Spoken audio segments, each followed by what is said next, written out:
Hey, how's it going, everybody? Welcome to ZooBox. I'm Shaun, and today we're going to be talking about Batman. We're going to be talking about all of the theatrical Batman films.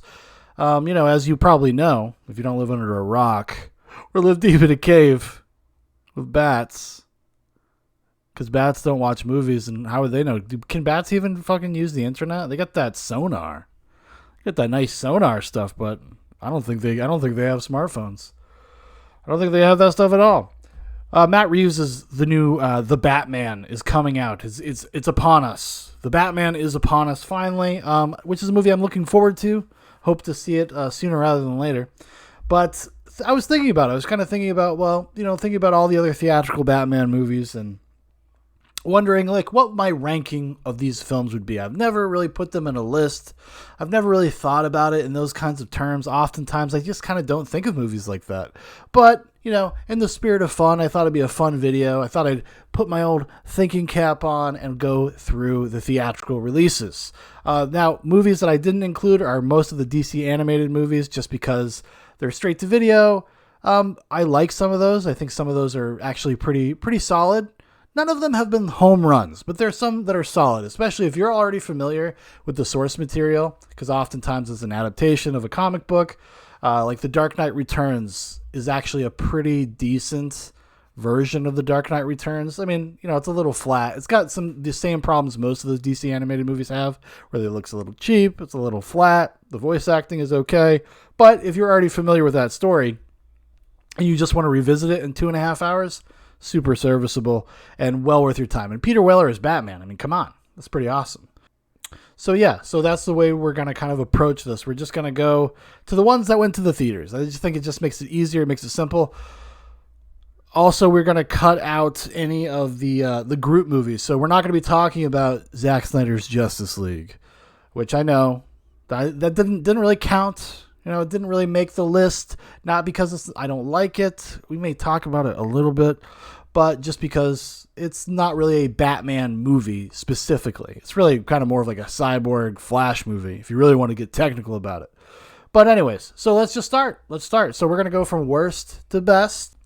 So the first one here, number 10, the worst of the Batman movies, which I don't think is going to come as much of a shock to most of you, is 1997's Joel Schumacher film, Batman and Robin. Oh yeah, Arnold Schwarzenegger coming in as Mr. Freeze, George Clooney taking over for Val Kilmer as Bruce Wayne and Batman, Chris O'Donnell coming back, Uma Thurman as Poison Ivy, Lisa Silverstone as Batgirl. Boy.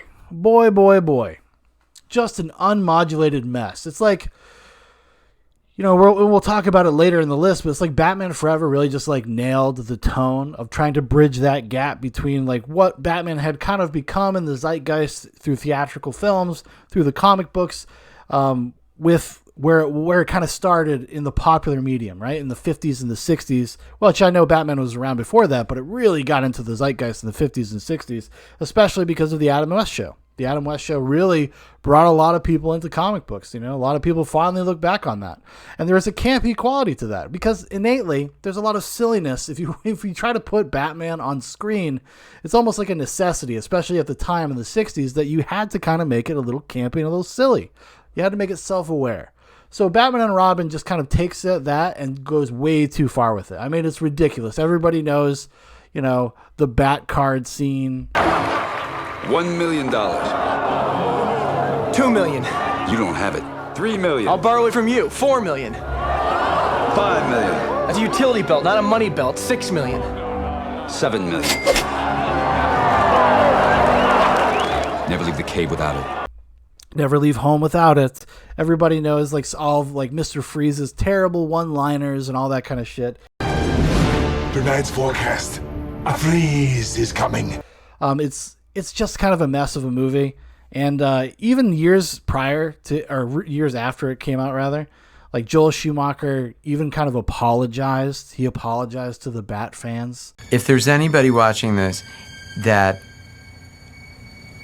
let's say, loved Batman Forever and went into Batman and Robin with great anticipation, if I disappointed them in any way, then I really want to apologize, because it wasn't my intention. My intention was just to entertain them. To the Batman community for Batman and Robin and how he let the studio have too much control and how there was this term that was being thrown around, toyetic. You got to make your movies toyetic. So toy companies were actually involved in the pre-production of the movie, developing like what all the vehicles and the costumes and all that kind of stuff. So that's what kind of motivated Batman and Robin's creation and style and aesthetic and everything. And it's just kind of a mess. It's also just kind of boring. Like there's probably a 90-minute version of Batman and Robin that's probably pretty watchable. Because I can't say that like I never watch it. I definitely watch it every couple of years. I come back to it. I ironically have a good time with the movie. It's not something I would ever say like, oh, I really love Batman and Robin. But since in the years since it came out, you can kind of look back on it. It's like kitschy and it's very campy and there's some fun to be had in that, whether it was intentional or not.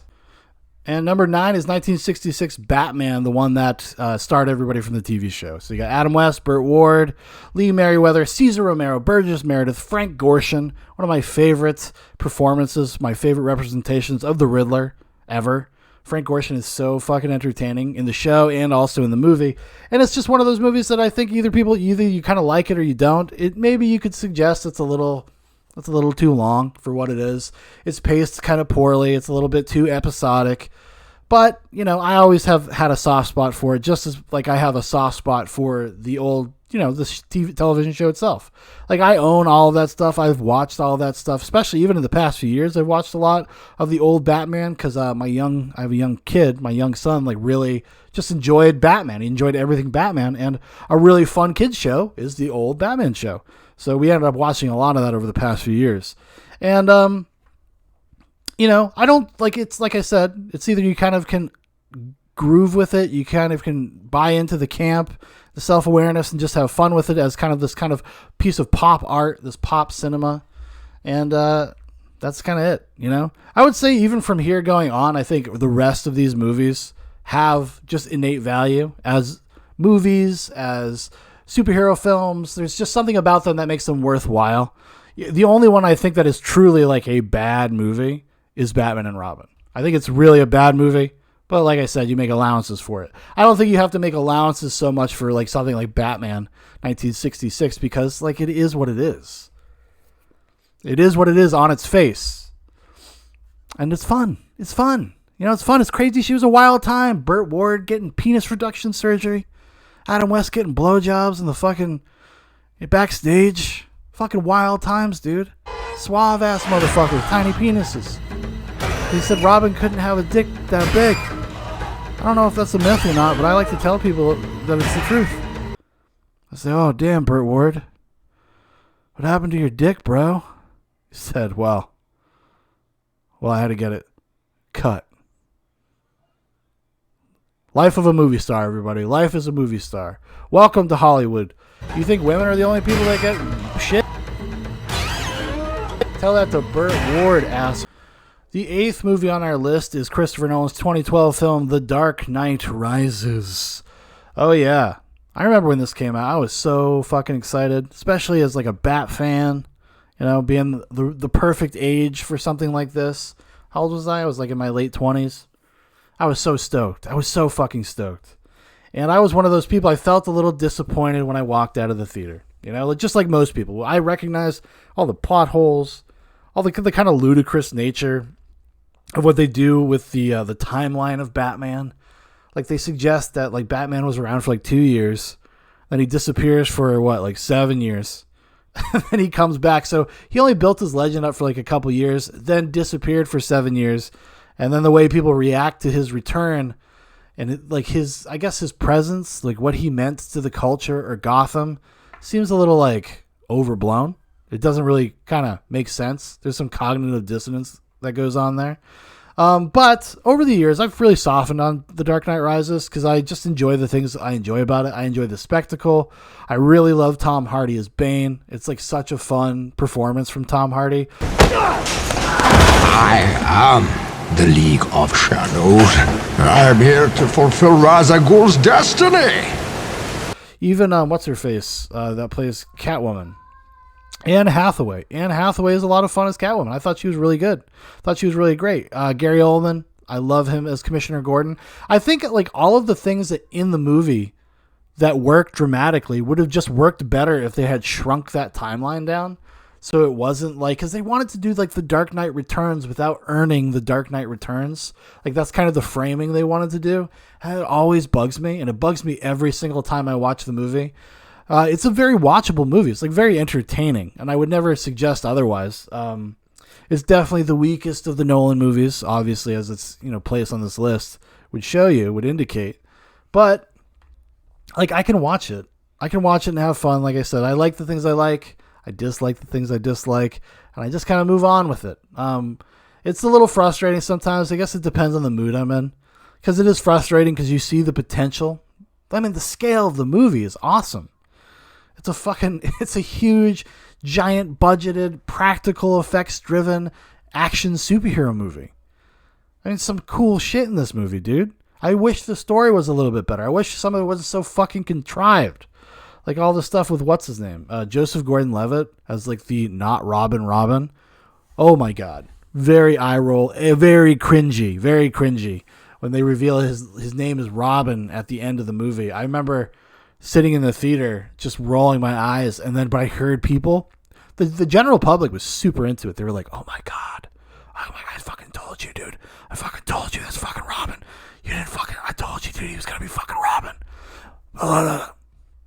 So anyways, and I think if the movie had been received better, there was probably a slight chance that Joseph Gordon-Levitt might have taken up the mantle as Batman in future films.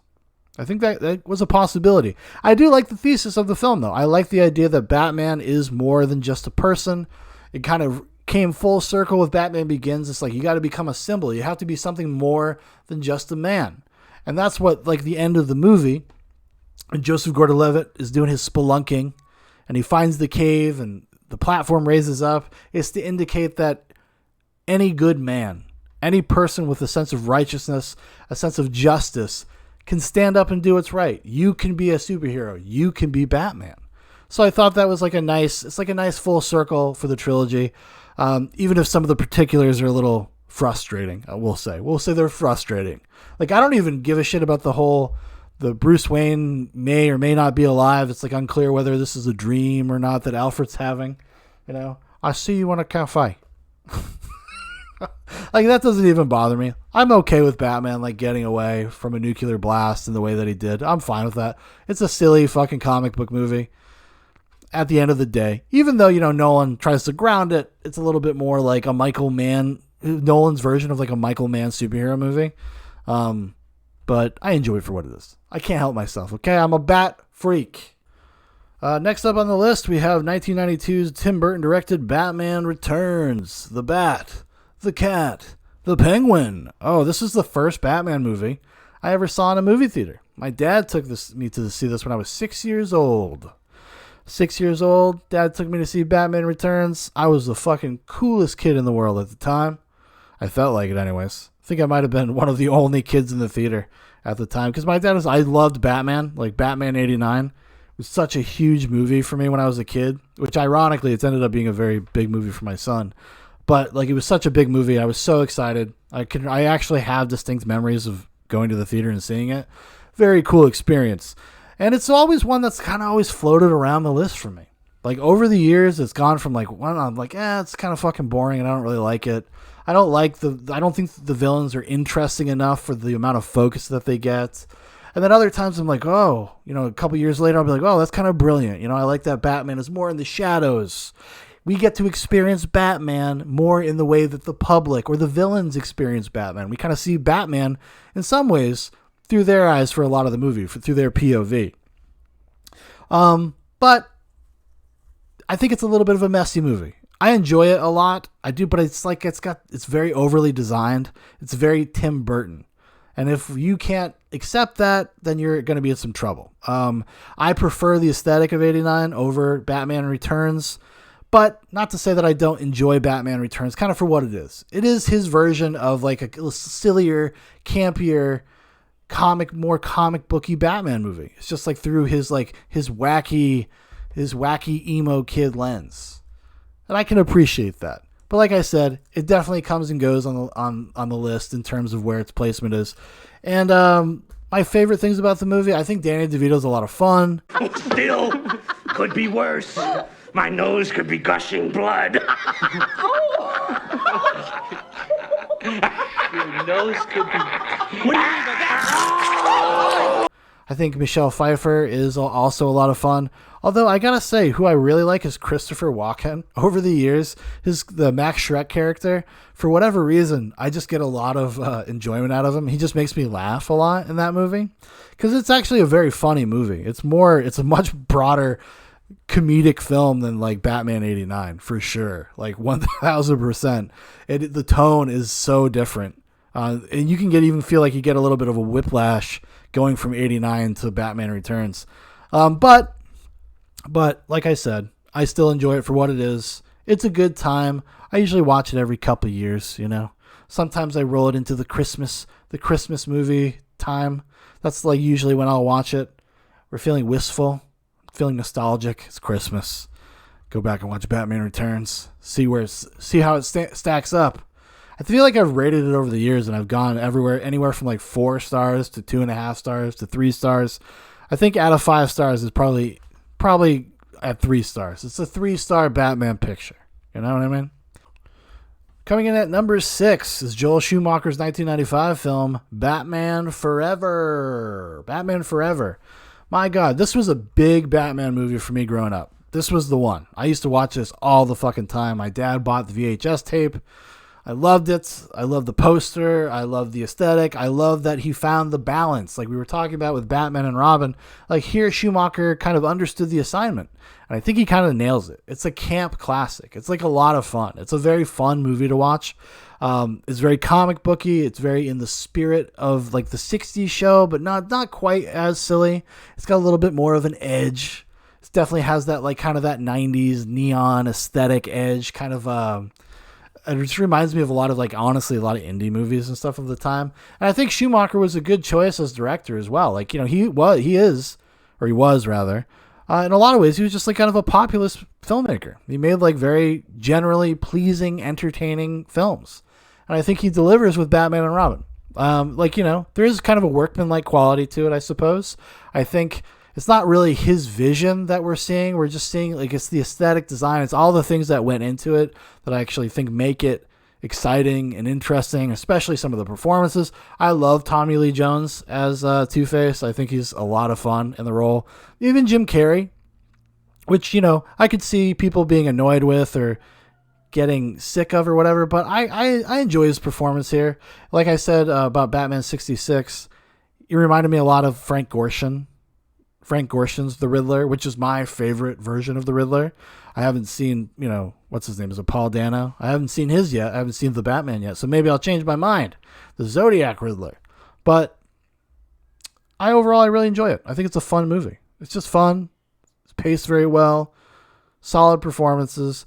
A decent, silly, kind of comic booky, really does feel like something straight out of the 60s, early 70s, like Batman, that era of comic books where it's just a little silly, like the mind control things, and I just have fun with it. I can't help it, dude. Next up on the list is Batman v Superman: Dawn of Justice. I would say I'm calling this the Ultimate Edition. That cut, basically the director's cut, the real cut of the film. That's slightly longer. It's like a half hour longer. That is the one I prefer. And like I said before, I said we weren't going to do any like group movies or whatever. I think even though it's called Batman v Superman, it's really a Batman movie. It's really a Batman movie. And I've always, I liked it. I know like it's very controversial. I like Zack Snyder's tact with these things. I think they're kind of messy and they're like lumbering and they're kind of bloated and they're unwieldy in a way that it's really hard to articulate and put your finger on like what is wrong. It's like watching a giant, like I don't know, like a giant like a moving truck that's filled up too high and you're like watching it sway as it's driving down the highway. Like that's what it reminds me of, and you're just waiting for it to tip over at any moment. And I never thought that it tipped over. I know some people do. Some people think that this thing just crashed and burned and it's just awful and it takes itself too seriously. But I like that. I like that there should be variety in superhero movies. This movie also had the kind of unfortunate circumstances of coming out in the time where Marvel had really kind of ramped up its style, its in-house style, and people really loved it. Nerds really loved it. They're like, oh, finally, fun superhero movies. Zack Snyder has to make these stupid fucking overly masculine, overly overly serious superhero movies. We just don't like it. Well, I do. I like that Snyder has taken the tact of like, oh, he's obviously pulling a lot from Frank Miller. He's taking the concept of the DC gods and kind of taking that very seriously, treating them with a lot of gravitas. You know, there's nothing in these movies that's like winking at you. I do think like, you know, it's a very flawed movie for sure, but I would rather watch somebody swing for the fucking fences. And even if they like kind of miss or they only hit the ball a little bit, it doesn't go where they think it's going to go. I'd rather watch that than watch like another cookie cutter, formulaic, mediocre movie, especially superhero movies. I'd much rather watch something like this, because at least with Batman v Superman and the rest of the Snyder canon, you know, Zack Snyder's Justice League, at least there's something to talk about. Like, you can discuss them in a pretty thorough, interesting way. There's lots of themes. There's stuff about family and about loyalty, about the nature of justice, about right and wrong. There's all of these big fucking ideas, and how does society and superheroes, how do they coexist? How do they intersect? How do they interact with each other? And what does one mean to the other? Like, especially when you have somebody like Superman. Now, I think one of the problems with Dawn of Justice is that Superman, his story is like a little redundant at this point in the story, because he kind of goes on the same journey. He kind of repeats the same arc from Man of Steel a little bit, maybe a little bit too much. Like, he hasn't kicked the can down far enough. So it's where he never really feels like the Superman that we understand Superman to be, you know? And I think that was part of their larger plan with like the Justice League and what would have been the sequels to the Justice League, what would have been Man of Steel 2, and that never came to fruition. So we never really got to see the completion of Henry Cavill's Superman / Clark Kent arc. We've never really seen the whole thing. So it's not really until the end of Snyder's Justice League where you feel like you're seeing something more of a traditional Superman. And it would have been cool to see that. Maybe, you know, I don't know. Maybe one day we will get a shot at seeing that. I'm kind of doubtful, though. Henry Cavill seems like a pretty busy dude. But we'll see. We'll see. I hope so. I got my fingers crossed. I would love to see a Man of Steel 2 with Henry Cavill. I think that would be awesome. And like, just let him do like a more traditional Superman movie, Superman story, you know? Even if it gets kind of crazy, it could be serious and stuff, but let him bring like some positivity to the surroundings and not be so mopey, you know? I will say that. I'll agree with people. Clark Kent, Superman, a little mopey in Dawn of Justice, but that's okay. I'll let it pass. I did a really long review of this, like right before the Snyder Cut came out. So you go check that out on the channel if you'd like to know more of my further extended thoughts on Batman v Superman: Dawn of Justice. Coming in at number 4 is 1993's Batman: Mask of the Phantasm. The film was directed by Bruce Timm and Eric Radomski.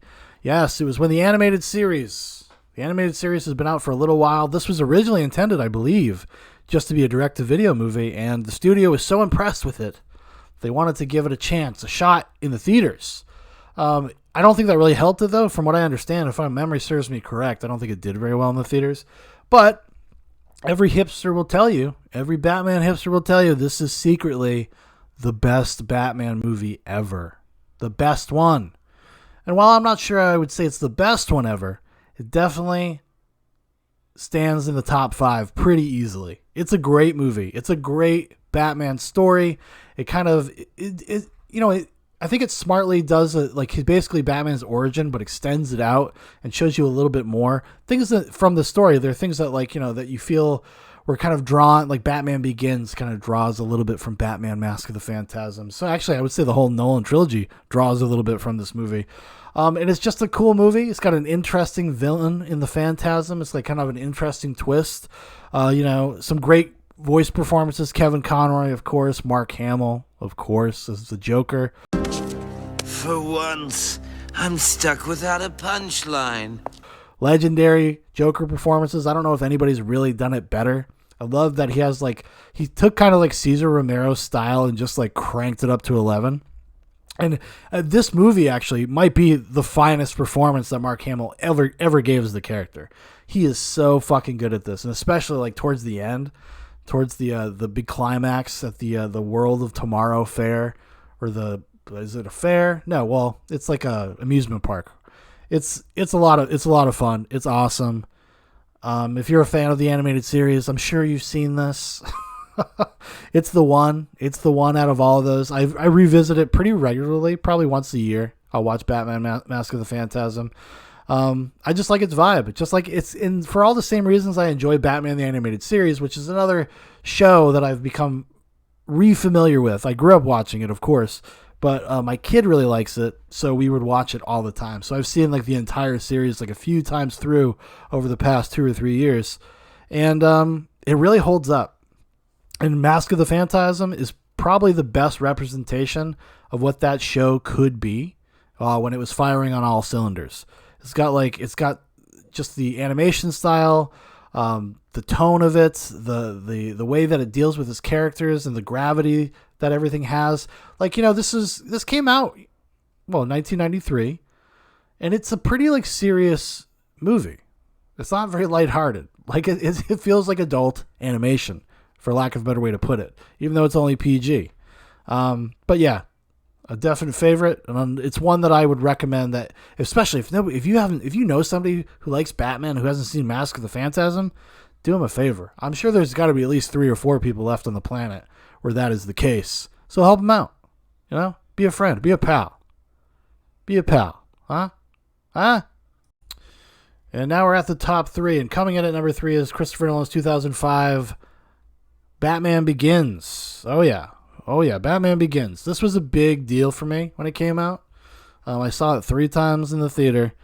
I was like, especially at the age I was at. How old was I? I was like almost 19 when it came out, and I was waiting for something like this, what I felt like my whole life, for somebody to come and like kind of make Batman more serious again. I think at the time I had gotten into like the Frank Miller version. I probably had read like Year One and The Dark Knight Returns, The Dark Knight Strikes Back Again. I think I read all of that stuff within like the same year this came out. So I was like really primed for that kind of experience with Batman, and Christopher Nolan delivered. Granted, I think he was a little shaky. Some of this definitely feels a little studio-ish. It's not the full Nolan experience as he would end up doing later on with the series, but I think it finds a nice balance between what we would kind of the superhero movies of the time, and then Christopher Nolan's kind of style, attention to detail, just his approach to things. I just really like his approach, and I really liked it in this movie. And I even liked all the origin stuff. I know it takes like a long time for Batman to show up. I think Batman doesn't show up to like 45 minutes into the movie or something like that. But when he does, it's such like a great reveal. It's such a great moment. It's so fucking rad, for lack of a better way to put it. It's just cool. It's just fucking awesome. The first time you see Batman beating up all the guys down at the shipyard, jumping on the car, it's cool. It's just cool. And taking Batman seriously again, because if you don't know, like, Batman Begins did not set the box office on fire. Now, that's not to say that it didn't do well, but it wasn't like $1 billion movie. It was also in a time where not every movie made a fucking $1 billion. But it was a little soft. They had a little bit of a soft opening. Batman and Robin did so much damage to the franchise of like Batman for the theatrical movies that even Batman Begins was kind of a hard sell for people. People just didn't accept it. And it also is coming off the back of some duds. I think Daredevil, maybe Ghost Rider had come out. So there was some bad superhero movies floating around. Not everybody could be Superman, or Spider-Man rather. Not everybody could be that.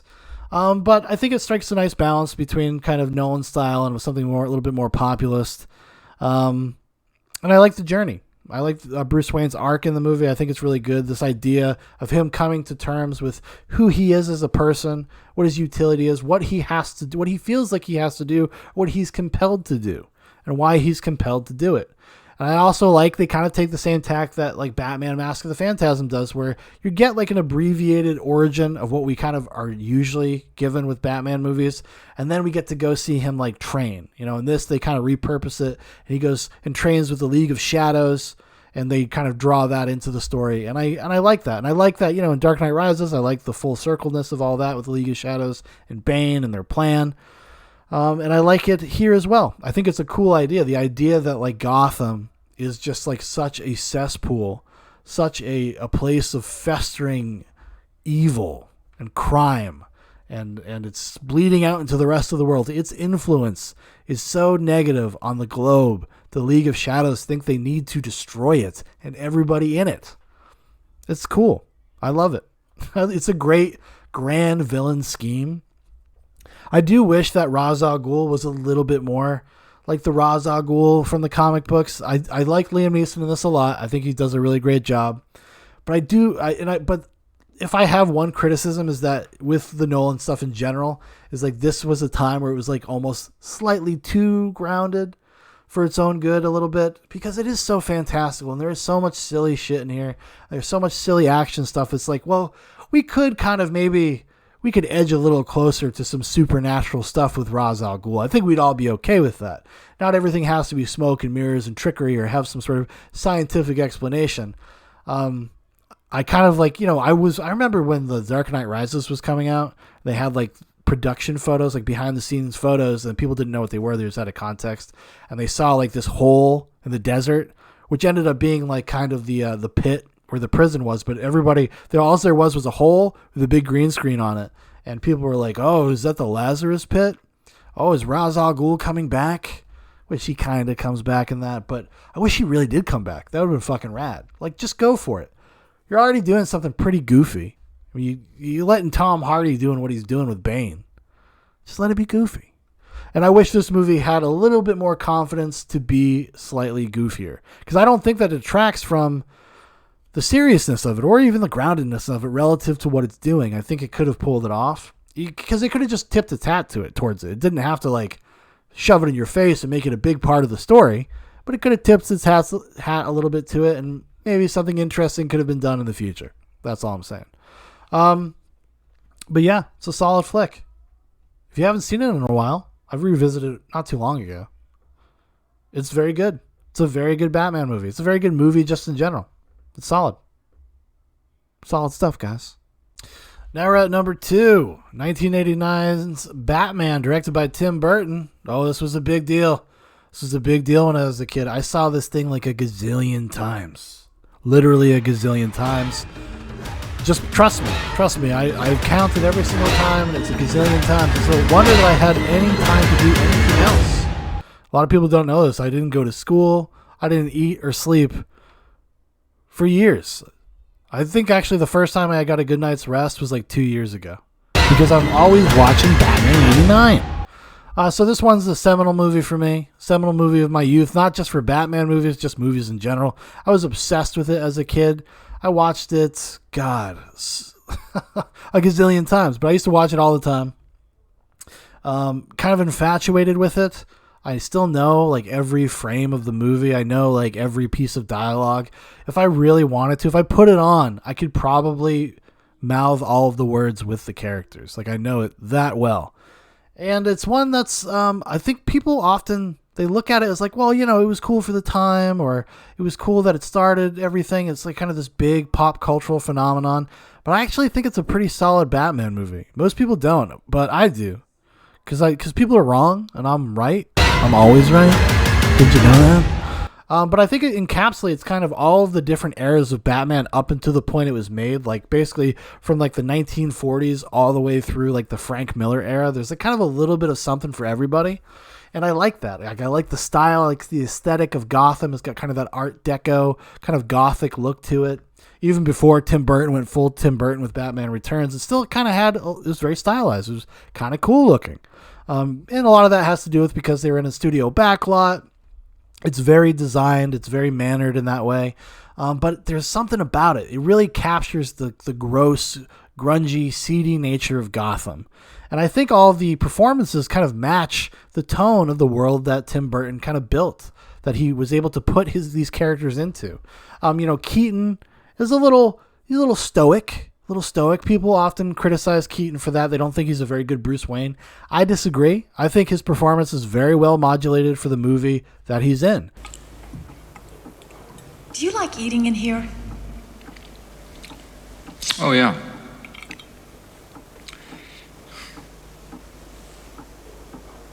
I know the truth. I don't think I've ever been in this room before. And especially when you think about, Jack Nicholson's performance as the Joker, kind of doing his version of a Cesar Romero 1960s kind of wacky, broad, chewing scenery, but with a much like kind of more dark, violent edge to him a little bit, There is something kind of creepy about Nicholson's Joker that I've always really liked. I get again, and again. Even though it's kind of just Nicholson being 1980s Jack Nicholson, he'd become a little bit of a caricature at that time in his career. Kind of like what Al Pacino, like post-Heat, kind of like becomes kind of this known quantity. If you see Al Pacino in a movie after that, he's probably going to be chewing some scenery and being big and broad. But I think it works so well for the Joker and so well for the movie that he's in, so well for the script. It really services the material very well. And even just like the Joker's plan with his like Brand X and like poisoning the city, getting everybody to go crazy.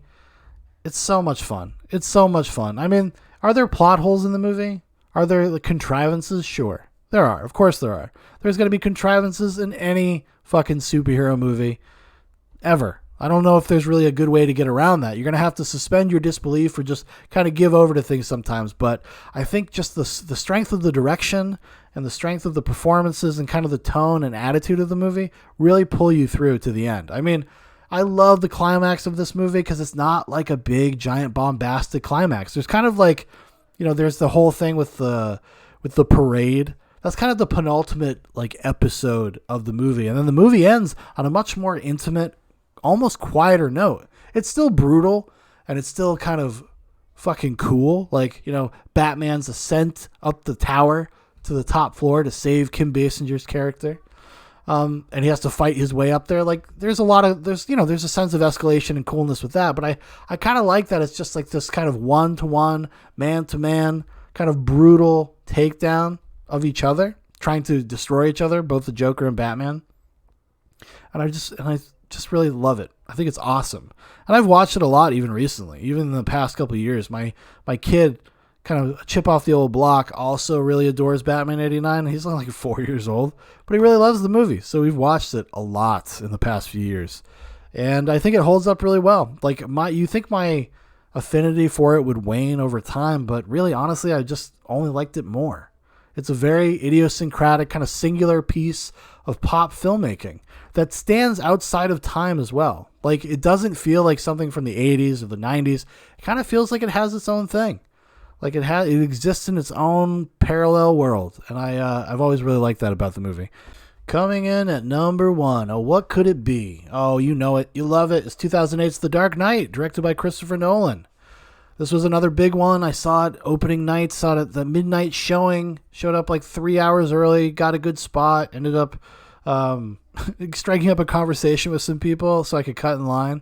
Like, that's how dedicated, and that's like a big no-no for me. Like, I have very good movie theater etiquette because I respect the theatrical experience, but when it came to The Dark Knight, I was like, no, I want to get the best seats I possibly can.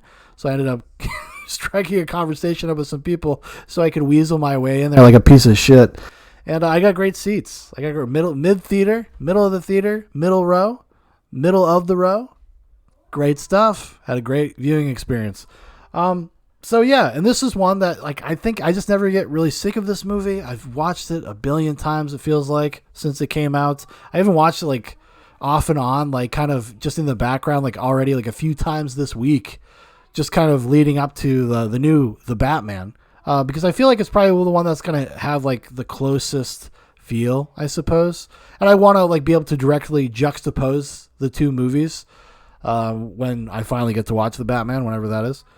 And it's just one of those movies where the sum is greater than all the parts. Like everything just adds up to make like this really exciting, energetic, kinetic kind of just action film. Christopher Nolan's favorite director is Michael Mann. One of his favorite movies is Heat.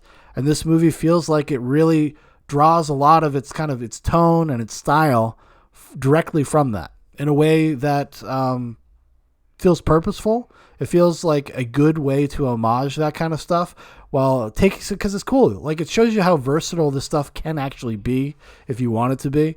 like really, taking somebody like the characters from Batman and taking the Joker and putting them in a little bit more of a slightly more serious world. And it's big and it's bombastic. It's got great set pieces. I mean, some of the moments are so spectacular. I mean, I'm sure everybody remembers very distinctly, the Joker's showdown with the Batman after his truck gets flipped over and he's just standing in the street saying, "Come on, hit me." Like it's so iconic. These are iconic film moments.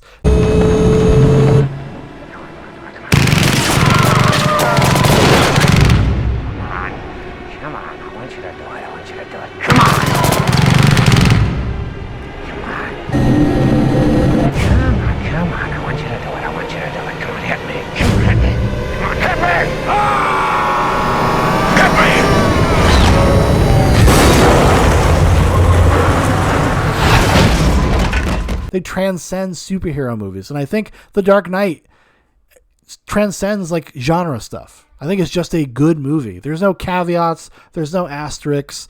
There's nothing like that. It's just a solid movie. It does get a little, gets a little weak in the last act, if I have to say. If I have another criticism, which I suppose that's two criticisms now, I think that the last act is a little weak. It's a little anticlimactic. It kind of, in a certain way, it kind of tries to do the same thing that like Batman '89 did. It just doesn't do it as well. And I like its themes. I like that Nolan is a more thoughtful filmmaker. There's a lot of interesting thematic stuff. This is obviously like post 9/11 world that he's kind of critiquing. He's kind of talking about the surveillance state and whether those things are right or wrong. It's a little fascistic, I suppose you could say. There's a little technocratic side to it. Batman kind of oversteps his bounds a little bit by having this giant surveillance network where he can see everybody everywhere at any moment at any time. And they kind of they acknowledge that that's wrong while also utilizing it. Lucius Fox, Morgan Freeman's character, he's like, "Okay, Bruce, okay, Batman, just this one time, and then we're going to destroy it." And then he destroys it. But it's a little, it's a little fast and loose, a little silly in that respect. Because it kind of is making the argument that, like, sometimes you have to take extreme measures. Sometimes you have to do something that is wrong because when you're facing against chaos. Chaos embodied in a person. You have no choice but to kind of be authoritarian. You have to.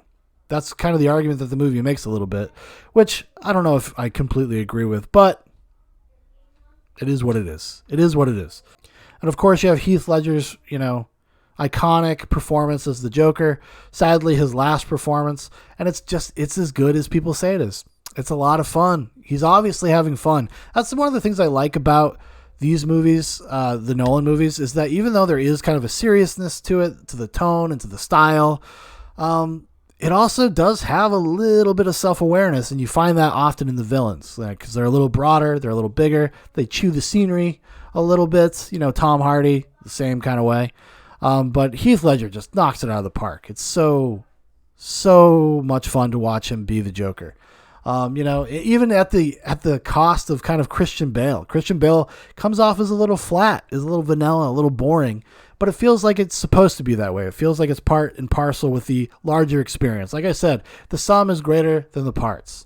And that's why it's my favorite Batman movie thus far. I haven't seen the new one, so maybe that'll change my mind. I don't know, but it's a good one. It's a good one.